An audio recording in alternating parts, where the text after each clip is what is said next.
everyone. Welcome to the May 27th edition of the TimeformUS Forecast. I'm David Aragona here with my usual co-host Craig Milkowski, and this week we're taking a look ahead to Saturday's card at Belmont Park. Saturday kicking off this Memorial Day weekend, as I'm sure we'll have stakes to preview on Saturday, Sunday, and Monday. We'll recap all of that on the Pacecast next week, but for this forecast we're going to focus on that Saturday card in New York. The feature there, race 9 of 10, is the Grade 3 Soaring Softly, a pretty interesting field of 3-year-old fillies going 7 furlongs on the turf course. 12 runners signed on for turf. We're going to dive into that race a little bit later, but it's an interesting sequence, races 6 through 10. We've got 3 turf races, 2 on dirt, some New York breds, a pretty high-level open allowance race right in the middle of that sequence, which features a couple of highly regarded Chad Brown runners. We'll assess their chances. But Craig, I didn't find this an easy one to handicap. No, this is a doozy. I think it's an interesting one. I'm going to play it. I can tell you that now, barring crazy amounts of scratches. I'm not going to spend a ton of money on it, but I generally don't on pick fives. I try to hit it on a smaller ticket, keep it under $100. That's just how I do it. And I like this sequence a lot. Well, we're going to kick things off with race 6. It is a New York bred nominators of one other than allowance race for the fillies and mares going 6 furlongs on the dirt. And Craig, I think the most interesting aspect of this race is just the sheer volume of speed signed on. It seems like at least half of the field are confirmed frontrunners that want to be on the lead by themselves. They can't all get that trip in this race, so it feels like something has to give on the front end. Yeah, it does. I was looking at the pace projector, and it gives you a starting point. That's how I use it, and I looked at the field to make sure, and yeah, it's even faster early than I thought it would be, than the fast-paced designation would indicate. It was actually kind of hard to come up with a horse you could be confident in that would be coming from off the pace in here. So difficult starting spot for sure, I think, just trying to gauge that pace. Yeah, and I guess you could say the horse that's most likely to benefit from a fast pace up front is the runner that I pegged as the morning line favorite, the number 5 Teleperfect Tail. But this is kind of a difficult runner to get a handle on because she ran races 2, 3, and 4 back that would probably put her in the winner's circle here. Still has this New York bred nominators of one condition available to her, despite the fact that she's a 3-time winner, having gone through some claiming races and starter allowance races. But she's coming off a pretty poor performance at Finger Lakes last time. What are we supposed to make of that? Was it just the 4.5 furlong distance that got her beat? She was 1-5 in that field, and I can't get past that loss. There is a trouble line, stumbled at the start. At that distance, you have to watch the head on, which I did, and it wasn't that bad. For me, it's going to be hard to use this horse as a short price. I don't know what the price will be. I wouldn't have wanted to make the morning line as you did on here. Yeah, I'm not going to use this horse. I just didn't like that run at all. I mean, she was 1-5 for a reason in there, was never in contention. And, it's 4.5 furlongs, but it was also Finger Lakes. Those horses in that field just weren't that good. And I'm going to try to beat this one. So a couple I'm going to start with. I went to the outside with Making My Move for John Kimmel. Some things to like about her. This is her first start as a 3-year-old. She ran some speed figures as a 2-year-old that make her competitive in this field. Now, John Kimmel, he's not the biggest layoff trainer in the world. Doesn't have great stats, but when you look at this particular horse, she was able to win first time out of the box at 6-5. So we know he knows how to get him ready off the bench, and maybe that's just this horse's particular style. So just a fan of that one. I like the outside post. I think she could either be speed of the speed or most likely just kind of stalk off the speed and get a head start on whoever decides to rate off of this pace. And then when I was actually looking for a closer in here, as you said, I wanted to lean towards Teleperfect Tail, but I watched that race and just couldn't do it. And the one I actually jumped at is a big price on the morning line. Captivating Cara is 20-1. And I just like the progression she's been making. Don't get me wrong, I don't think she's a likely winner in here. But at the big price she's going to be, and the way her speed figures have been improving all the way up to an 85 last time, which isn't that far off of the better efforts of most of this field, I'm going to give her a shot as well. Yeah, it's kind of a weird, fast-paced race because as you just scan through this field and look at the TimeformUS early and late pace ratings of all of the runners, nobody has a particularly fast late pace rating. I mean, the best one is Teleperfect Tail with a 62, but I mean, she's got a 95 early pace rating. So none of these horses really do their best running at the end.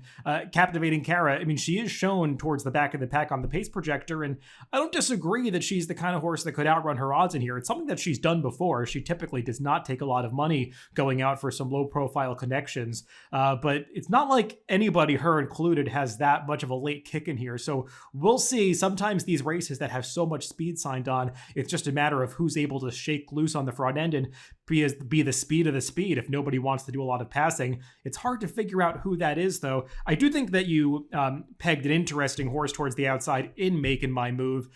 She's the kind of runner that I don't really know what to do with because she was so impressive when she won that debut race at Saratoga. She was training really well into that, bet down to 6-5 that day for a reason off some fast workouts.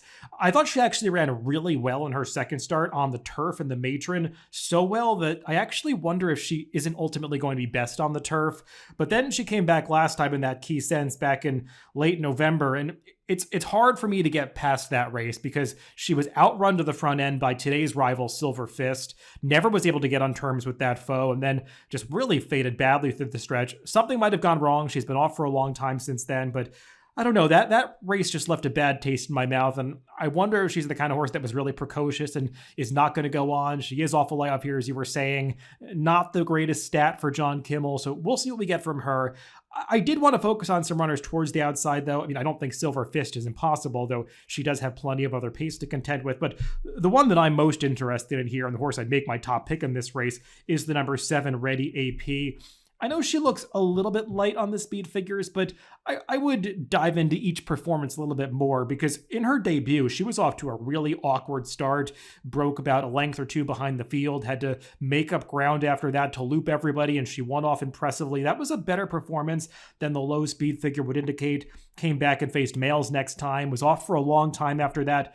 But I thought she ran really well off the bench at Aqueduct in March because she drew the rail that day in a race like this that had a lot of speed signed on, and she had to be used really hard to get to the front end, set a very fast pace for the distance, and paid the price late. But I thought that was a really good start back off the layoff.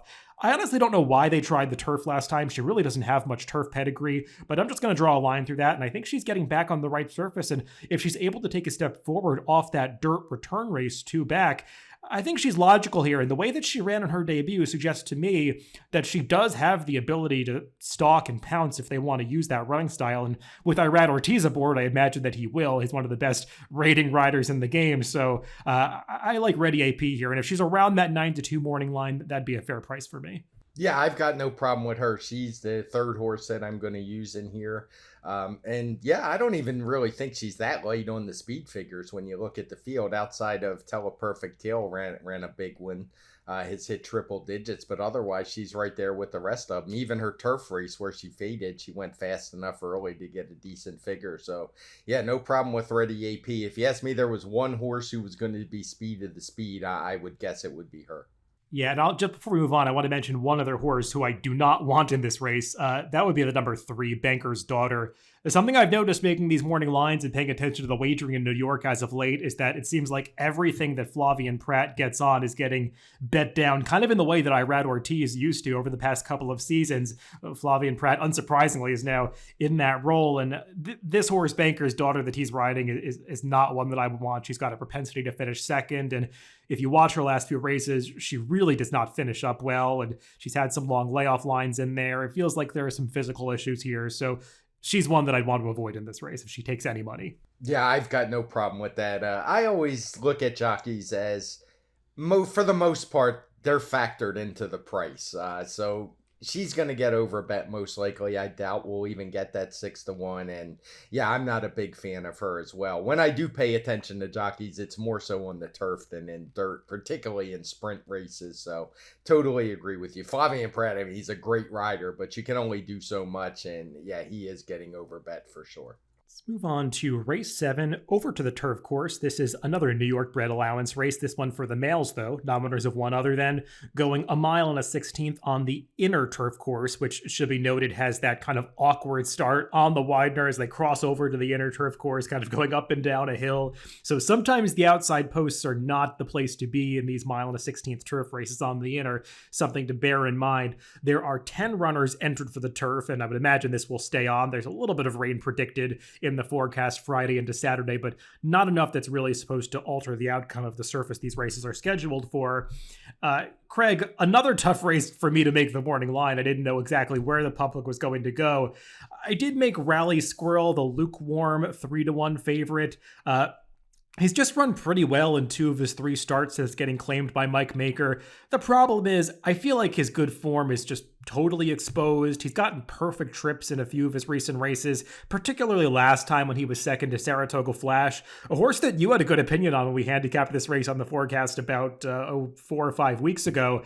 And Rally Squirrel was just second best that day, setting a moderate pace, not really, showing that much kick through the stretch. So I wanted to look for some others at better value. Yeah, you have a better memory than me. I'd already forgotten Saratoga Flash. But yeah, I think you used the perfect word to describe Rally Squirrel, even though you were talking about the morning line and lukewarm. That's kind of how I feel about him. His figures fit. He's got a decent running style. We do have this designated as a fast-paced race, but it's one where I think it could develop a lot of ways. I don't think it's one that necessarily has to be fast, but yeah, I'm not in love with Rally Squirrel. I prefer quite a few others in here to him, and at the short price, I would be leery of leaning too heavily on him. I'll just cover a couple that I like and then see what you think in it, because I'm actually going to talk about 4. The first one I really like in here and would be my top pick is Lord Flintshire. He comes in second off the layoff, and I think his replay is worth watching last time. He had a kind of a hidden tough trip where he just never really had anywhere to go. And I like that he has good speed figures as a 3-year-old. That was his first start as a 4-year-old. And I think you can just put a line through it. And any kind of improvement in his second start back is going to make him a contender in here. He has a decent inside post. So he is one that I definitely want to lean on. Another one that intrigues me is the 3-horse Barley one. And it's just mostly because of the trainer change. This is a horse who is coming in for a guy who I wasn't really familiar with. I had to look him up. He was mostly a Louisiana-based trainer. And he hadn't been running against New York breds for quite a while until that last race. And I think that was a pretty strong race won by Bar 14. And mostly for me, this is just a trainer move. His speed figures fit. He does get a good inside post, and I think with some improvement, he could be a contender as well. Yeah, there are both horses that will benefit from a fast pace up front if it does develop. We'll see. I mean, the number 1 Spetro is a horse that wants to be on the front end. He's not shown the leader on the pace projector, but I would imagine that's partly due to the fact that he earned some lower speed figures last year racing as a 2-year-old. If he shows improvement in his 3-year-old debut, I'd imagine, especially breaking from that advantageous inside draw, that he's going to get sent out to the front. And we'll see if the others are as aggressively ridden. I mean, the horses that are shown on the front end, I'm not sure that they're necessarily front runners, so I'll be interested to see how fast this pace ultimately turns out to be. I mean, a horse that could have a big impact on it is actually one of the longest prices on the morning line, the number 7, Stop the Spread, who does have plenty of speed and has shown speed going shorter. So maybe he'll be the one that's on the lead early. We'll see about that. But I don't think you have the wrong idea to go to some closers in this race. The number 4, Lord Flincher, I agree with you about the trip last time. It almost felt like Irad, who was riding him, was waiting for the race to collapse and kind of waiting for the Red Seas to part, because he just kept this horse covered up for seemingly way too long. I mean, he was showing no urgency coming to the quarter pole to get him into the clear to make his run. And by the time he tried to get him out, there was really nowhere to go. And the race had already gotten away from him as the 2 horses on the front end, one of which was Rally Squirrel, had just opened up on the field this insurmountable advantage. And you could see once Irad got into the clear, he didn't even really ask this horse for his best to try to catch up. So I agree that was not a true indication of where Lord Flincher's at right now. He's likely to take a step forward. My problem is, I've seen a lot of Lord Flincher at this point. He's often a horse that picks up pieces, makes that run, doesn't quite get there. So I'm a little reluctant to take him, but if the pace does develop, perhaps he's the kind of horse that could have things go his way on this day. I was actually interested in another horse out of that same race in which he was fifth, and that's Mr. Breadwinner, who finished one spot ahead of Lord Flincher that day. And when we handicapped this race, Craig, you don't necessarily remember picking Saratoga Flash, but I remember that, and I also remember I picked Mr. Breadwinner in that race, kind of thinking that he would like the turf. And watching that race for the first half, I was saying to myself, oh, I was completely wrong about this horse. He's not traveling well. He didn't like the turf. He didn't show his usual speed, which is usually a bad sign when horses are going from dirt to turf. But once Kendrick Carmouche started to get into this horse coming to the quarter pole, he found this late kick that surprised me because it seemed like he was all in coming to the top of the stretch. But once he really got set down, he was actually out closing some of the closers at the end of that race, including Lord Flincher, and almost got up for third, even though it looked like he was getting nothing on the far turn. So just kind of a weird race that he ran. But in my view, given the way that he finished, he showed that he handles the turf. And I don't know what was going on at the start of that race, but I know that he possesses a lot more early speed than he showed that day. So if he breaks a little bit more alertly and Carmouche can be more aggressive, I would like to see him more forward. We'll see how the pace plays out. I would not like to see it be that fast up front for him, but I do think he's a horse that in his fourth career start has a lot of upside, whereas some of these others, we've already seen what they are. I don't think they're going to take big steps forward. So Mr. Breadwinner was the one for me at a decent price in this race. Another horse that I want to get your take on, Craig, that I think is interesting is the number 9, Barrage. He's coming off a layoff here, but this horse, in my view, ran well in all of his races last year, kind of regardless of company or surface. And I know he's racing for his third different trainer in, I think, 7 career starts, but Ray Handel does a good job, and I think he fits pretty well if he's ready off the layoff. Yeah, well, coincidentally, you covered the other 2 horses that I wanted to talk about.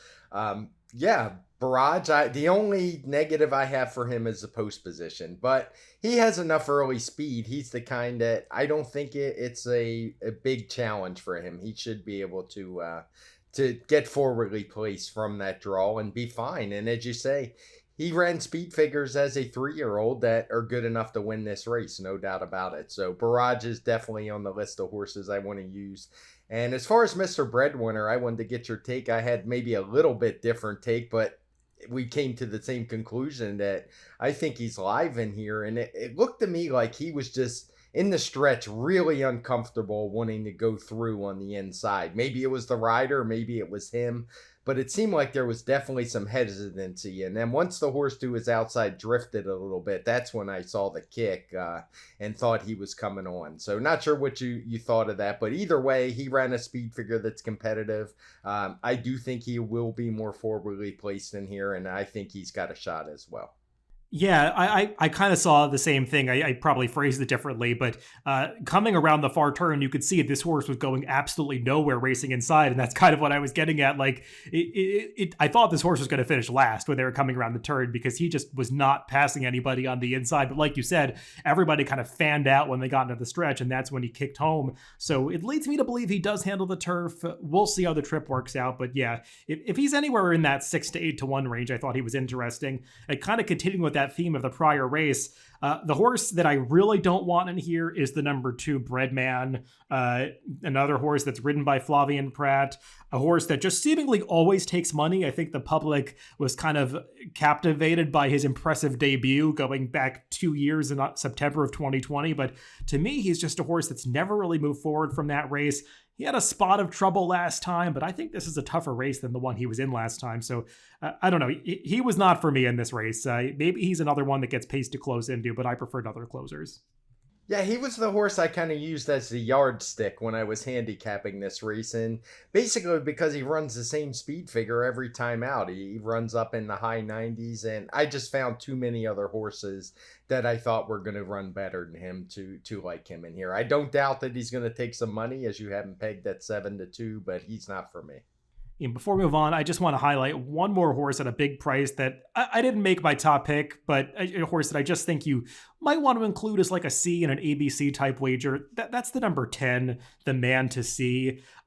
Probably not good enough, but if you haven't watched it, go back and check out the replay of his maiden victory at Laurel in October, because it is a wild, wild trip. This horse almost bolted into the far turn, was extremely rank, 4 wide around both bends, pulling and tugging at his rider, just fighting every step of the way, and somehow still won the race. Not facing the kind of competition he's going to meet here, but just a horse that might be a lot better than his past performances indicate. And if he is around 20-1, not the worst long shot to throw into the mix, either underneath in exotics or maybe as a distant backup. Yeah, the only thing I'd note about him is he is a 3-year-old. I'm always a little leery of taking him, but at 20-1, I'm not going to knock it too much. I say leery of taking him on turf against older horses this early in the season. But yeah, he's going to be a big price, and I will have to go watch that race because I haven't seen it.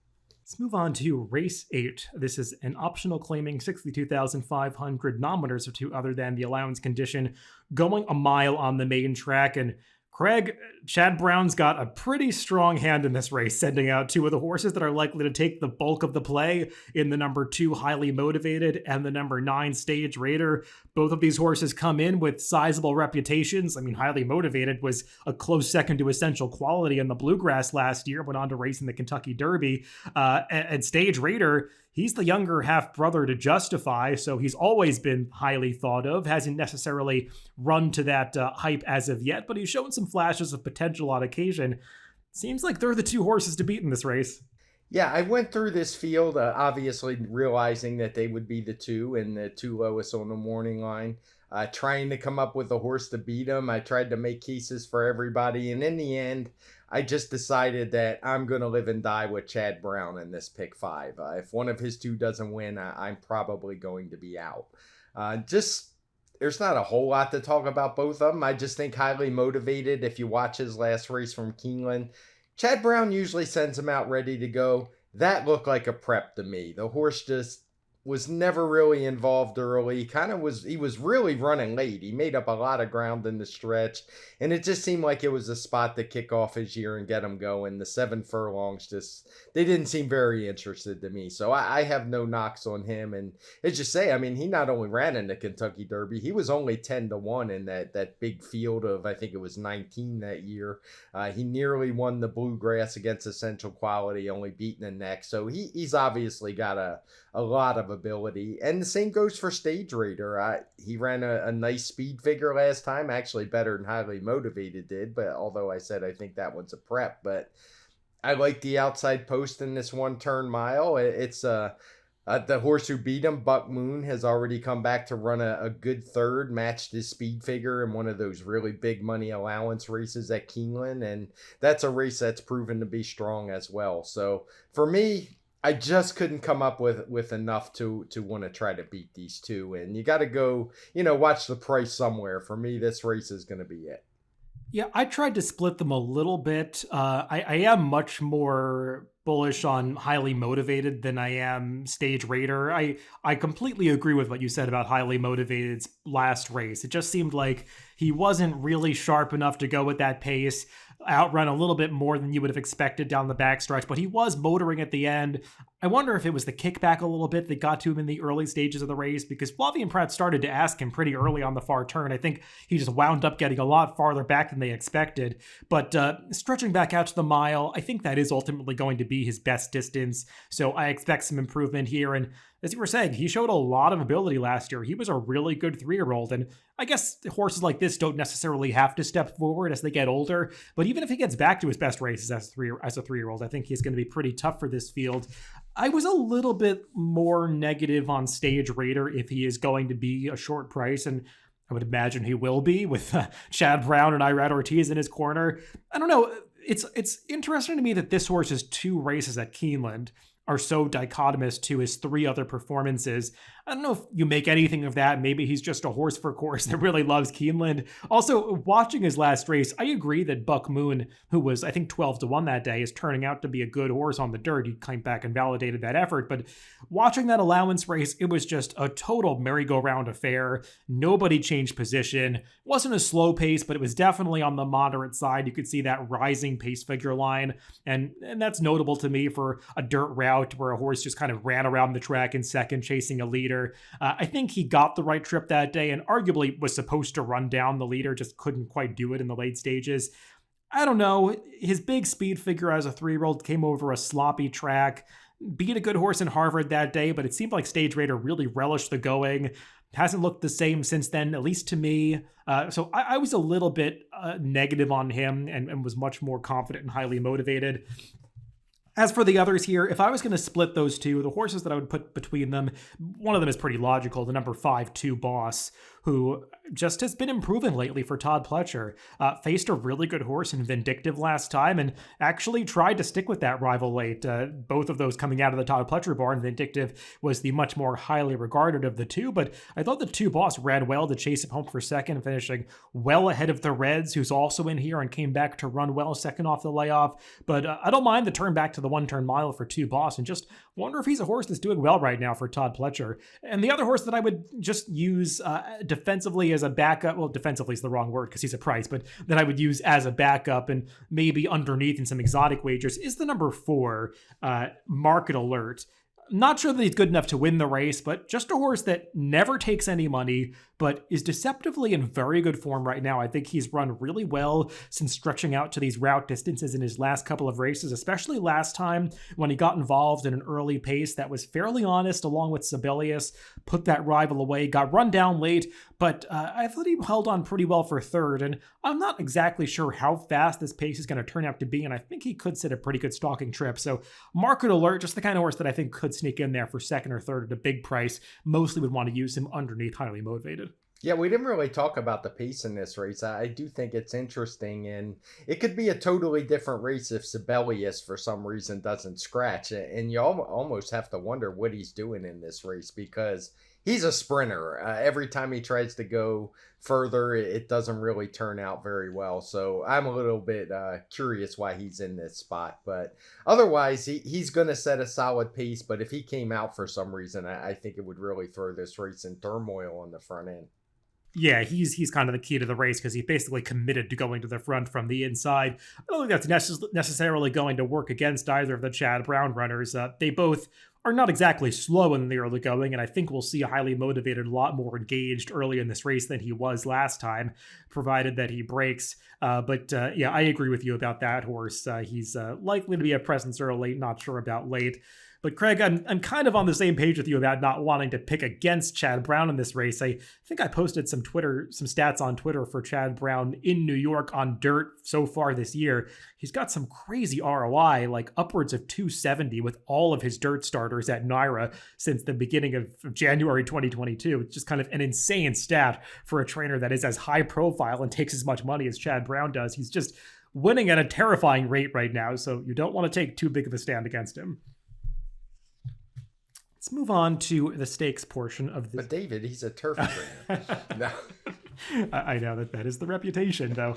I think he's going some way towards changing that, especially after winning the Preakness last week.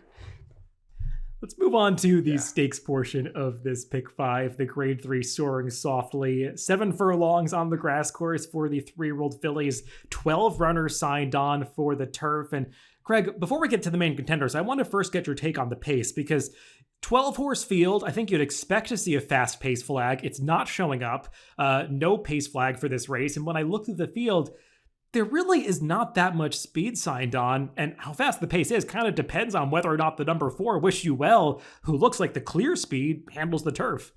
Yeah, it's an interesting proposition because the 2 horses who are shown up front, even the one has not only ran once on the turf, didn't get a very good start that day, so it's hard to get a judge, but she ran on synthetic last time and didn't show any speed. So if anything, I would think this race leaned towards a favors horses up on near the lead or even a no speed because I just don't see a lot of speed outside the 4. So it is going to depend how that one just handles the lawn.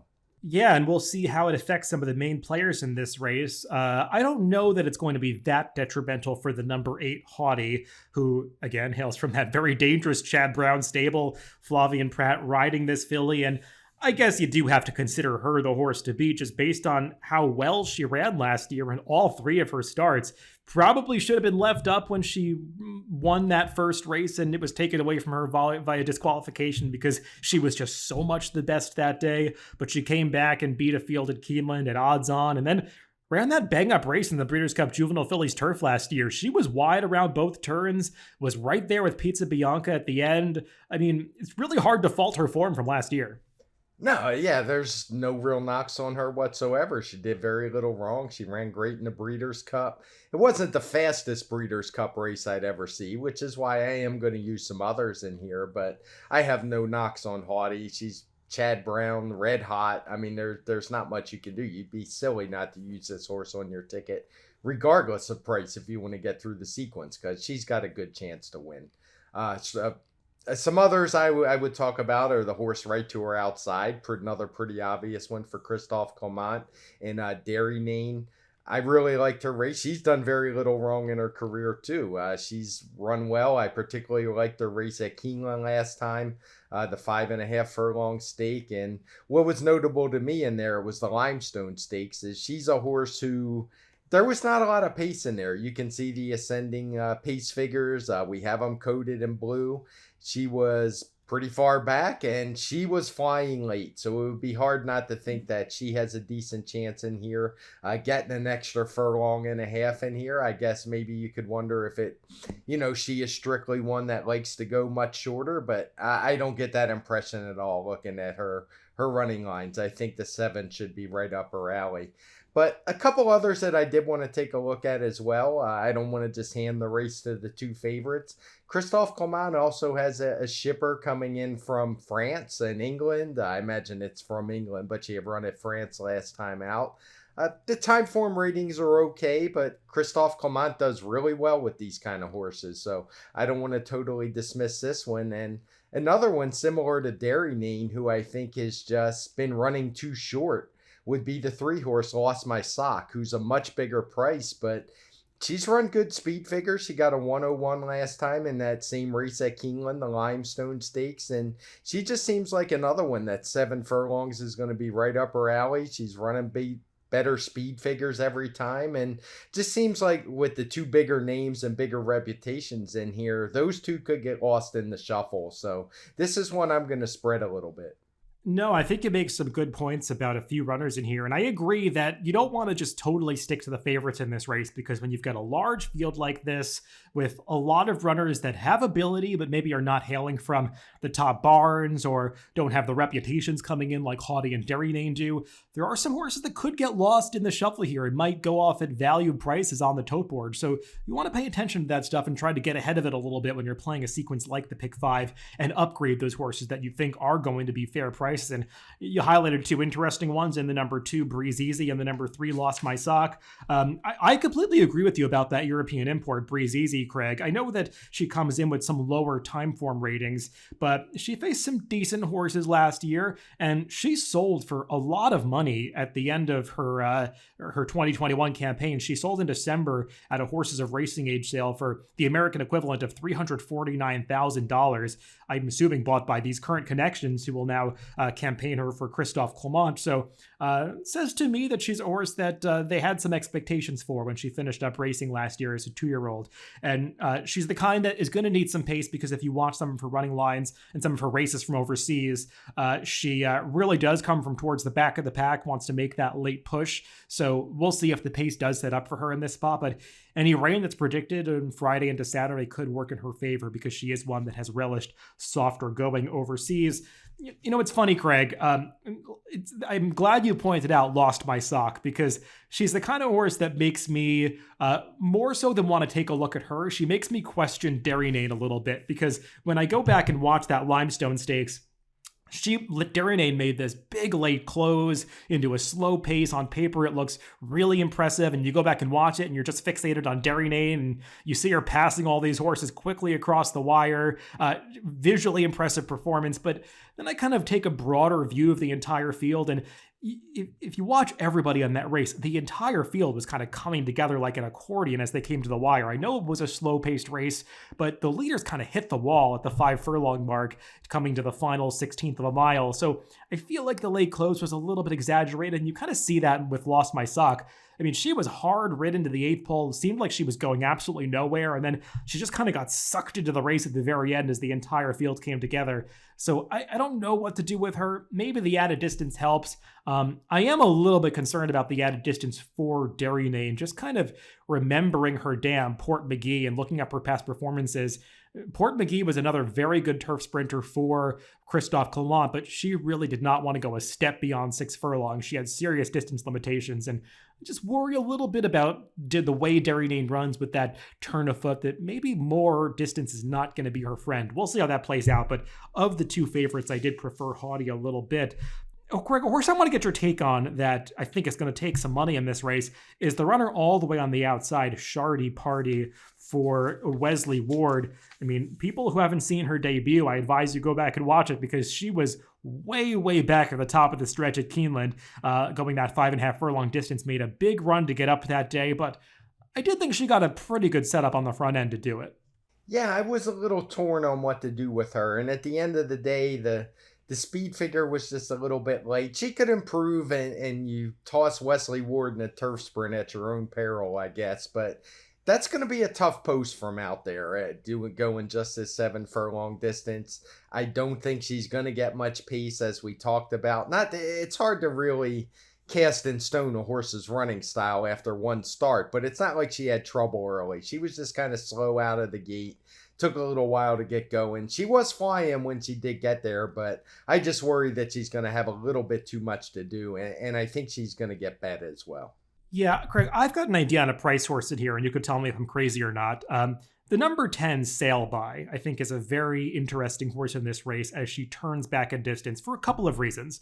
We talked at the start about how there's not a whole lot of pace in this race, and most of the horses that are shown towards the front end on the pace projector are not real serious contenders. At least they don't come in with the turf form. But Sail By, she's shown up close in third on the pace projector. I do think she has the tactical speed to get into that position, and she actually has some decent turf races. Last year, she was the winner of the Grade 2 Miss Grillo. I know it didn't get the strongest speed figure in the world, but she beat a couple of highly regarded Chad Brown runners in that race, and Kinchin and McCulloch. And even though she won that day going a mile and a 16th, I have a suspicion that she's better going shorter. If go back and watch her debut when she won going 6 furlongs at Belmont last year in the summer, she was so impressive that day. She was far back at the top of the stretch, made this big run through the lane to get up to win. I know she wasn't beating much and got a low speed figure, but that was early in her 2-year-old season, so she clearly improved after that. But just the way she ran in those early sprint races leads me to believe that she might actually be better going shorter, and she showed some speed figure improvement off the layoff last time, facing a couple of really nice horses in Consumer Spending and Pizza Bianca, and I just feel like she's a candidate to take a step forward. And I know she's not going to take that much money going out for a trainer like Leah Giarmati, so if she's around 12 or 15 to 1, she's a horse that I do want to use pretty prominently in this race. With the lack of pace in here, if I had to pick one horse that I think could go wire to wire, that's the one it would be, Sail By. I don't think she's that fast, and I don't think she necessarily in sprint races wants to be on the lead, but she might almost be there by default. And the lead's never a bad place to be, particularly if you're setting moderate fractions like she likely would be. So it's going to kind of come down to Wish You Well. She's a fast filly for sure. She's been in races with red fractions, one of them where she set the pace. So if she handles the turf, I think she'll be in front. But the 10 Sail By, if she doesn't, could take the lead. And if the 4 does handle the turf, she could be the one stalking to get first run. So no knocks on her for a 15 to 1 shot. Yeah, we probably should mention Wish You Well. She is a half-sister to Chanteline, who was a Grade 3 winning turf sprinter. Though other siblings were more dirt horses, it's not an overly turfy pedigree aside from that one outlier sibling that really did like the turf. And just her sire, American Freedom, I believe the last time I looked in Formulator, he has yet to sire a single turf winner, so she'd be the first. So I couldn't bring myself to take a positive view of Wish You Well. Yeah, I was the same. I just didn't see turf with this one, but speed can be dangerous, but you can't pick them all. So this one wasn't for me. Craig, let's close things out by staying on the turf course at sprint distances in the finale. This one, though, is a maiden race, maiden claiming 40,000 to be exact, for the New York breds, going the 6 furlong distance on the inner turf course.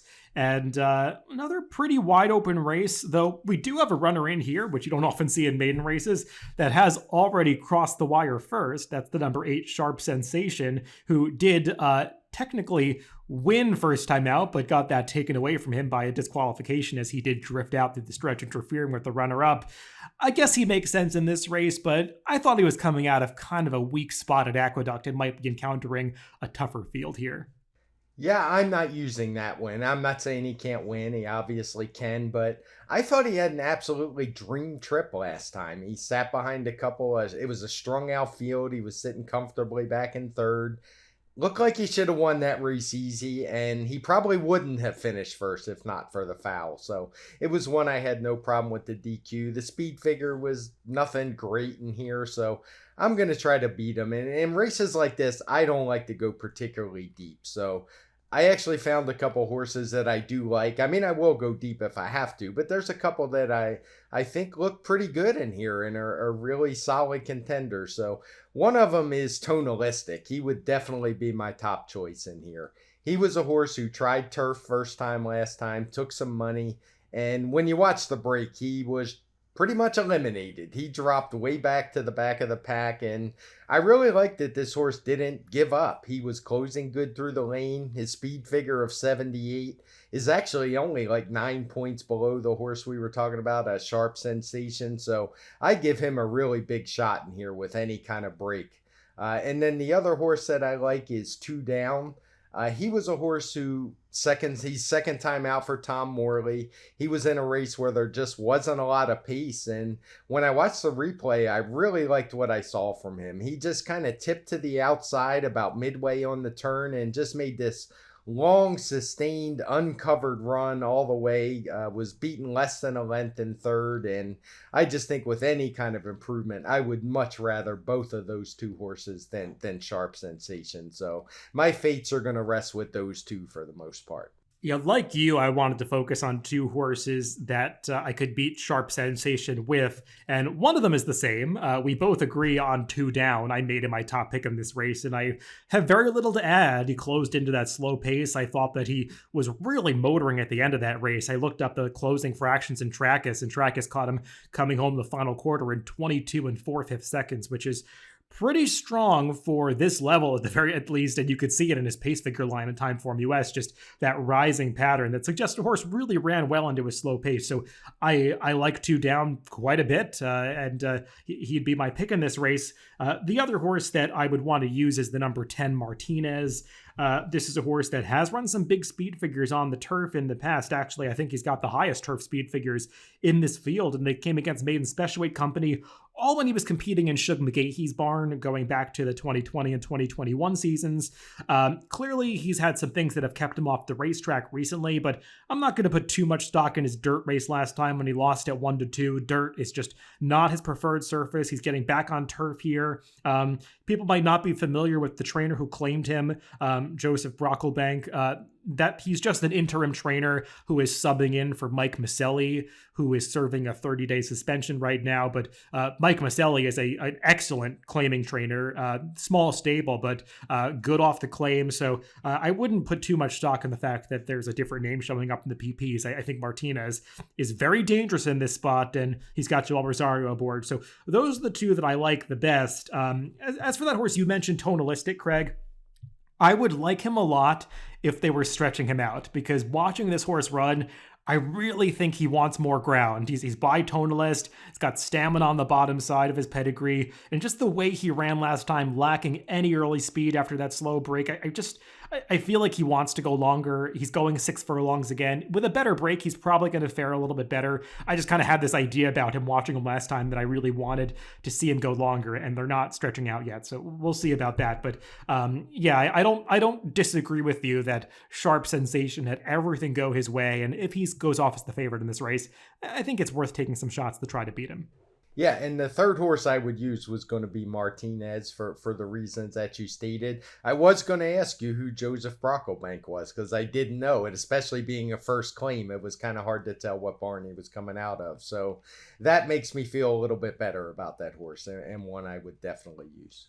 Well, Craig, let's take a brief look back to recap this a little bit. You said at the top this is a sequence that you would be playing, so I imagine that you've got some opinions that you can narrow things down a little bit. So I'll let you go first. Just do a brief recap of how you might approach this one. Yeah, in the first one, I liked making my move. I will definitely use Ready AP as a possible speed of the speed, and my long shot play would be Captivating Kara, who's been getting better every time and could get set up by the pace in here. So three of them in there. I'd go a little bit deeper in the seventh. I like Lord Flintshire. I know you say he doesn't like to win, but I just was really intrigued by his trip last time. Barley won. I think it's an interesting trainer change. Barrage is a horse that I think can run well. I do worry about the post a little bit, but he does have that early speed. And Mr. Breadwinner, as we said, he has a shot as well. So I would go about four deep in that one. The eighth race is going to come down to Chad Brown for me. I prefer highly motivated, as you do as well. I would use him as an A and use the other Chad Brown Stage Raider as more of a B type. In the stakes race, I would use about four horses in varying degrees. That was Haughty, the morning line favorite. I would use Dairy Nane, but I would also use the import from overseas, Breeze Easy, for Christophe Coman. And I was intrigued a little bit by Lost Sock and think the extra distance is going to help him. And then in the last race, as we just covered, I'm going to lean on just two horses in here, two down, and the 12 horse Tonalistic would be my A's, and I would use Martinez as more of a B type.